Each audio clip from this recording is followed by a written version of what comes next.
So this appears to be all good guys. This appears to be all stormtroopers and Vaders. Oh, well, no. This just appears to be the first film, because there's Luke and Han as stormtroopers. There's Leia. There's Ben Kenobi. All right, so that must be the Death Star sets. This may be Empire Strikes Back sets. And then these are Hoth sets, right? Including the Build Your Armies promotion. It was just something they advertised on the packaging, and I ordered this twice when it was available, and so I actually have one that's never been opened. And it says figures made in either Singapore, Canada, Mexico, or United Kingdom. Well, thanks for narrowing that down. But it shows their numbers. So this pack would be 088602, while the individual figures are 088, 606, 607, 608, not 609, as you might expect. It jumps to 615, 616, and 617. So all these guys have little tiny numbers stamped on their bases. And some of them I can read, and some of them, not even with my bifocals can I read. Let's look at this Bespin Han here. His number is very legible, 733004. But let's look at Luke Stormtrooper, and what is that, a 517, a 917, I literally cannot make it out. I would have to take a digital photo and blow up the photo. The Ugnaught. Let's see if my metal prototype Ugnaught is legit. Well, it does say all the information on there, and it says some kind of digits, but I'll be danged if I can read them. So let's check Chewbacca. Same thing, yeah. He is stamped. He has little numbers on him. Let's check 21B. Yeah, this one I can kind of make out. Copyright LFL, and then a year, looks like 83.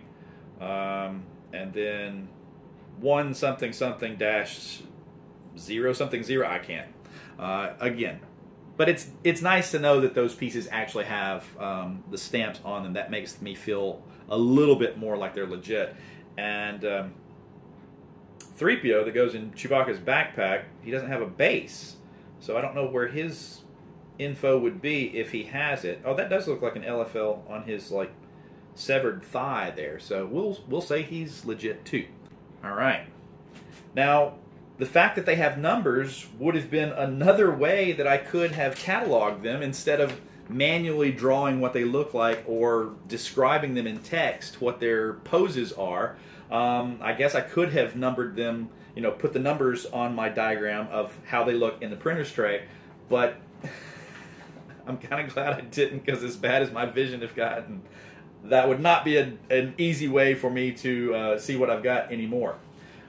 Speaking of the printer's tray, so I did locate it while I was in Alabama. Locate being the operative word.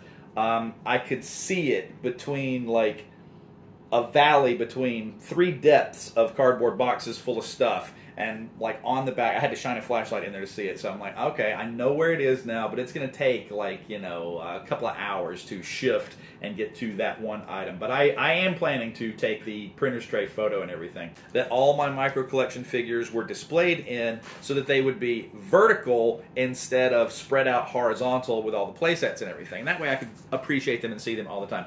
I specifically remember the very first time I had access to a video camera, not owned a video camera. Doug, who I've mentioned in stories from here, came over one day, had borrowed his uncle's video camera, and we shot a few things just having fun around my house.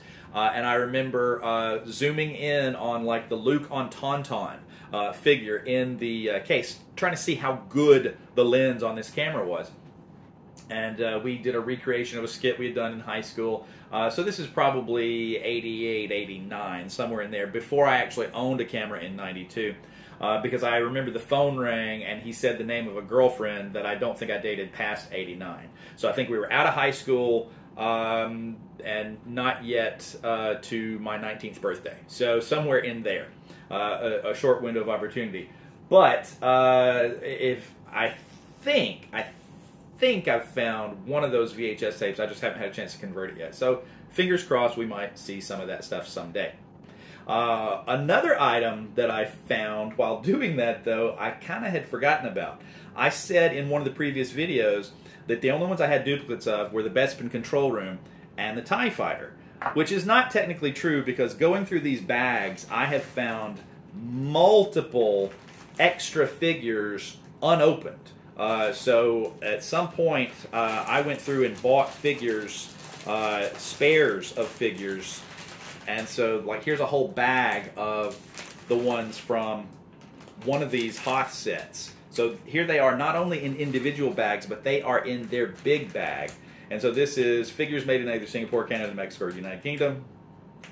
692614, and it's printed on here 692-600, 601, 602, 603, 4, 5, 6, 7. So those are sequential on this, and this appears to be the ones that go with the ion cannon, because I see Major Durlin and several Rebel snow soldiers. I see a running Luke and Han on Tauntaun. So these guys theoretically are pristine and perfect, and they are not my originals, which are elsewhere in bags in individual little Ziploc bags that I pack myself. I have found multiples of the spares like that. Here's a Ziploc bag, but each of the figures inside of it is individually in their original bags. So that's not only have I got a pilot and gunner for the Snowspeeder here, but I have an extra pilot and gunner that have never been opened, and Lando, and Lobot, and a Darth Vader, and Han Bespin. So yeah, lots and lots of extra figures beyond the ones that I have one each of what they're supposed to come with. A bunch of Stormtroopers here that are still in their original bags. And then good guys from the Death Star playsets. Luke, Han, both the Stormtroopers. Two identical of the Princess Leia still in her bag. Vader, Ben Kenobi. So yeah, I have extras upon extras at some point. And I think I was just finding them cheap at the time, which would be a miracle to find them cheap nowadays. So I was picking up as many of those as I could. And something else I discovered is that I not only have a Millennium Falcon from the Micro Collection, I have two of them. Now I told you a whole story about how I got the good one and how much I paid for it because it was pristine, and I think it was in the box. So where's that? I don't know. I haven't laid hands to it yet. But this one came in a lot that I bought off of eBay, primarily for other loose parts to Star Wars toys. I think struts for the Death Star is what I really was buying that box for. I don't think this was in the box of stuff that I got from Wes, because I don't remember him having any Micro Collection stuff. Missing the cockpit canopy, missing the radar dish, missing half of this landing gear. Well, not missing, but anyway, it's broken off. And missing the lower cannon. Stickers are all messed up. It's just a total beater. And I totally forgot about it until I found it in a box of stuff a few months ago. And I laid it on top of those and saw it the other day while I was looking at that printer tray. I'm like, man, I've forgotten about this thing again. So it's doubly forgotten because I just didn't spend a whole lot of money on it, I guess. So yeah, it was such a quest to actually get one. And then a few years later, I get one more or less just not even trying. So that happens sometimes. Once you cross it off the list the first time, it just keeps showing up. One thing that was cool was going through the footage from Whoever Dives with the Most Toys Wins for some of these videos, and kind of cutting down just the scenes that the Micro Collection toys were in. And I've used them in a couple of the previous edits. But what was neat was noticing the different ways that I use them. Like, they're great for establishing scale of a scene and then cutting to a close-up of a 4-inch figure or a close-up of even larger toys sometimes, 12-inch dolls, or there are shots in Whoever Dies the Most Toys Wins where I used a 1-to-1 scale Don Post mask of C-3PO for a close-up of C-3PO's face. So yeah, scale was all over the place on that. But what was really neat, and I kind of had forgotten doing this, there were several shots where I used the in-between size of the Micro Collection, halfway between like the die-cast ships and the 4-inch figures, and I sort of used it for forced perspective. There might be a shot where there's a lot of X-Wings in a hangar receding off into the distance. Well, you've got two full-size X-Wings closest to camera. The next one is the Micro Collection X-Wing, and then you've got model kits and die-cast toys and all kinds of stuff back there as it trails off into the horizon. But they're actually very close to one another, arranged from the viewpoint of the lens so that they're along converging horizon lines, and that helps sell the effect that it's a longer, deeper scene than what it actually was. Here in the trenches on Hoth, you can see that not only did I use a large turret in the front and a smaller turret further away, I actually sloped the height of the snow in the trench to continue that blend and fool the eye. One shot that even fooled me, it took me a second to realize that there was a Micro Collection toy in it. You see 3 TIE fighters in a hangar in the Death Star before Vader launches with his wingman.